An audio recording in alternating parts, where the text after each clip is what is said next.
Sommes-nous dans une nouvelle ère, une ère d'innovation humaine rendue possible grâce donc à ce qu'on appelle l'intelligence artificielle. Même les plus grands penseurs de notre société actuelle sont partagés. Certains prédisent que l'intelligence marque le début de la fin de notre espèce lorsque les ordinateurs prendront le dessus. D'autres prédisent au contraire que l'intelligence artificielle permettra de changer le monde en mieux, en rendant nos vies plus faciles, plus productives, plus créatives, avec le pouvoir de résoudre de grands problèmes mondiaux, tels que notamment le changement climatique par exemple. Frédéric Nissens, au sein de la SNCB, est responsable de la stratégie d'entreprise. Il fait partie de l'AI Board de la SNCB, un dispositif au sein duquel donc les experts font de la surveillance. Je suis Fabrice Lambert, je serai votre accompagnateur lors de ces voyages sonores. Nous accueillons donc Frédéric Nissens, responsable du déploiement stratégique de la SNCB. Chers voyageurs, bienvenue à bord et surtout bienvenue à vous. Frédéric Nissens, bonjour. Bonjour, merci beaucoup. Que pensez-vous, Frédéric Nissens, de cette introduction, donc de la manière dont on a posé l'intelligence artificielle? Quel regard vous posez comme responsable du déploiement stratégique?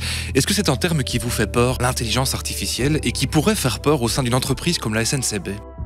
Moi, ça ne me fait pas peur, donc absolument pas. Je suis plutôt pro-intelligence artificielle et son utilisation dans l'entreprise.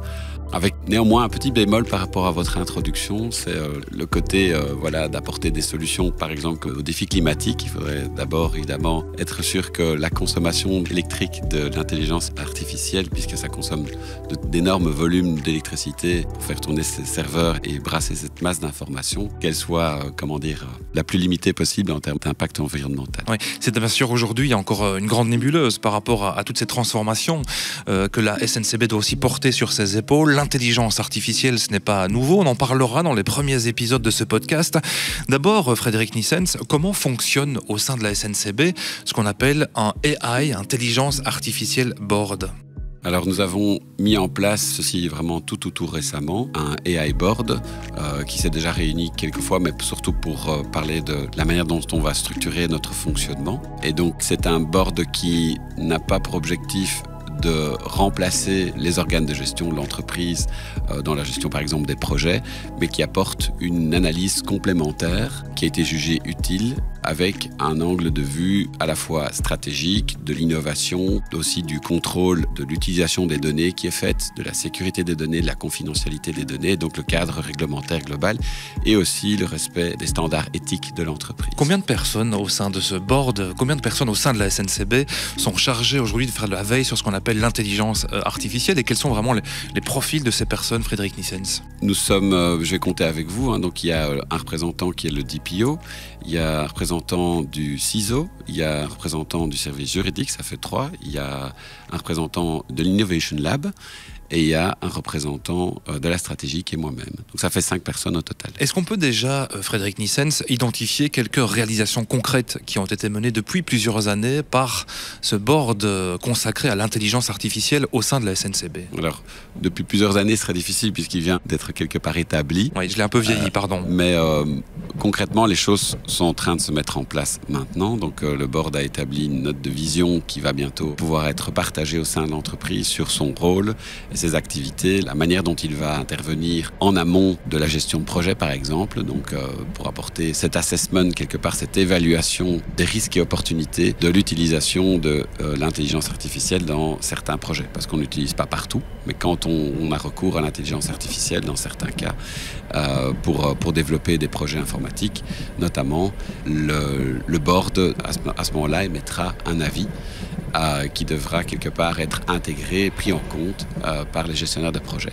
pour en limiter les risques et en maximiser les opportunités.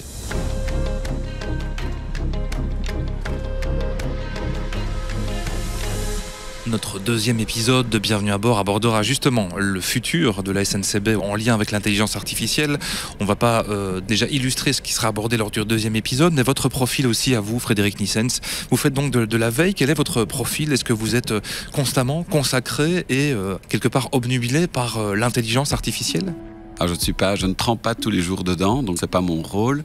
La valeur ajoutée que je veux apporter, c'est d'être critique par rapport à la pertinence des choix qui sont faits quand j'arrive à être critique pour apporter cette opinion, bien sûr, mais c'est surtout de m'assurer que, en tout cas dans mes responsabilités, que ça va aider l'entreprise à s'améliorer, à améliorer globalement le service qu'on rend aux clients et nous faciliter, ou en tout cas rendre plus efficace l'entreprise pour qu'elle puisse atteindre les objectifs stratégiques qu'elle s'est fixés. Quels sont vraiment, si on devait brosser les quelques enjeux principaux de l'intelligence artificielle? Donc récemment, ce board a été créé au sein de l'entreprise SNCB. Quels sont vraiment les différents enjeux que vous avez déjà pu identifier aujourd'hui? C'est peut-être encore un peu prématuré pour parler de grands enjeux. Si on veut parler concrètement de choses qui se passent dans l'entreprise et pour lesquelles je pense qu'il y a déjà eu des avancées et où on a créé de la valeur ajoutée en faisant recours, en utilisant l'intelligence artificielle, c'est pour quelque part alléger et automatiser le traitement des questions de clients. Donc au niveau du call center par exemple, si je ne me trompe pas, on utilise déjà là des bots pour pouvoir répondre et traiter des questions standards de clients. Et donc ça aide le call center en étant, si vous voulez, une espèce de première ligne de support qui est complétée après par évidemment les collaborateurs. Donc c'est une évolution pour leur fonction que j'espère qu'ils voient ça en tout cas comme quelque chose de très positif parce que ça leur allège quelque part une première intervention dans le traitement des questions. Et donc au fur et à mesure que ces techniques s'améliorent, eh bien on est capable de traiter de plus grandes masses de questions de clients et d'améliorer aussi la rapidité avec laquelle on peut répondre aux clients. Et ça, même dans certains cas, sans aucune intervention humaine. C'est un peu tôt pour identifier, on l'entend avec vous, c'est compliqué parce que c'est récent aussi, Frédéric Nissens, l'arrivée de l'intelligence artificielle au sein de la SNCB. Quels seront les bénéficiaires? C'est à la fois les collaborateurs de l'entreprise, mais aussi, vous avez en partie répondu, les passagers de la grande entreprise de la SNCB. Ce sont les deux publics cibles de ce futur de l'intelligence artificielle? Alors oui, certainement. D'abord nos clients, c'est la première priorité dans les développements sur lesquels on intègre la gestion de l'intelligence artificielle. Le premier objectif, c'est de mieux servir nos clients. Après, il y a évidemment aussi, au travers d'une amélioration de la productivité de l'entreprise, un intérêt pour le client. C'est un intérêt qui est plus interne, mais qui, au final, est bénéfique aussi pour nos clients.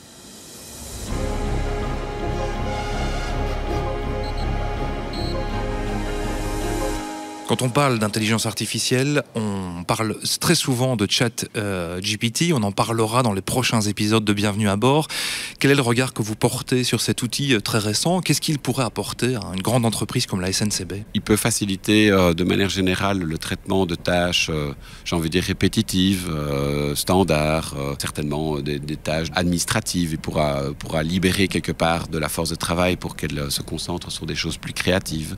C'est pas que les gens chez la SNCB ne sont pas créatifs, mais qu'en tout cas ça pourra libérer leur productivité pour qu'ils puissent se concentrer sur des activités à plus haute valeur ajoutée pour nos clients ou pour d'autres collaborateurs.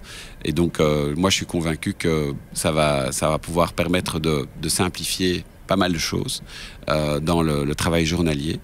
Après, il faut être aussi vigilant parce que quelque part l'intelligence artificielle peut parfois mal porter son nom.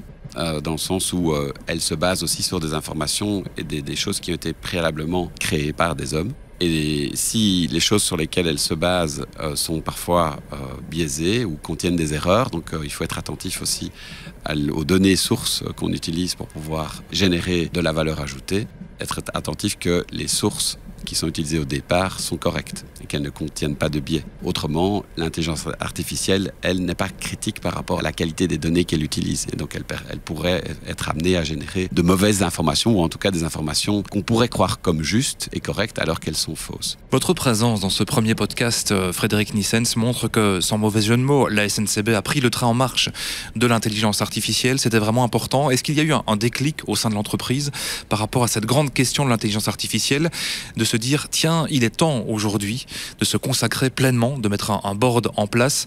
Dans un instant, je vous laisse parler aussi de l'Innovation Lab, le laboratoire d'innovation que la SNCB a mis en place. Est-ce qu'il y a eu un moment de déclic dans l'entreprise pour se dire, tiens, maintenant, il faut effectivement se consacrer à cette thématique, cette grande thématique qu'est l'intelligence artificielle? Mais le déclic, il est venu, j'ai envie de dire, un petit peu progressivement, parce que l'intelligence artificielle, elle est quelque part, elle existe depuis très longtemps. On l'a développée depuis 60 ans. C'est un vieux rêve de l'homme. Mais au sein de la SNCB, je recommencerai peut-être par l'Innovation Lab, dont Stéphane Koster parlera beaucoup mieux que moi, puisqu'il en est le responsable. C'est sans doute un petit peu par là que cette question est arrivée. Donc voilà, à force de traiter évidemment d'amener des nouveautés et de chercher à innover, dans le cadre de l'innovation, l'intelligence artificielle fait partie évidemment du bouquet de choses sur lesquelles on peut innover. Et donc innover dans ce qu'on fait, on peut le faire aussi grâce à l'intelligence artificielle. On touche à sa fin ce premier voyage à bord de ce podcast. Est-ce que vous avez une définition qui vous est propre, Frédéric Nissens, de l'intelligence artificielle? Est-ce que vous avez, vous, un regard qui vous est personnel sur cette grande question civilisationnelle, puisque c'est véritablement cette dimension qu'aura l'intelligence artificielle dans les prochaines années? C'est de la prendre comme elle vient, surtout de ne pas en avoir peur, mais d'être conscient aussi de ses limites. Voilà, donc moi je pense que ça va effectivement aider, en tout cas dans beaucoup de domaines, à faciliter la prise de décision, etc. Mais il faut aussi être très attentif et critique à la manière dont on l'utilise pour qu'on soit sûr de prendre les bonnes décisions au bon moment et pas juste de prendre ce que l'intelligence artificielle nous donnera comme une vérité absolue.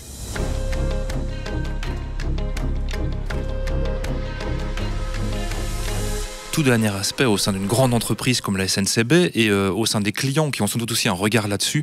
On en parlera sans doute dans les prochains épisodes. L'intelligence artificielle en lien avec l'humain. La machine ne va pas nécessairement remplacer l'être humain. Ce sera ma dernière question, Frédéric Nissens. Comment est-ce qu'au sein de l'AI Board, on aborde cette question-là?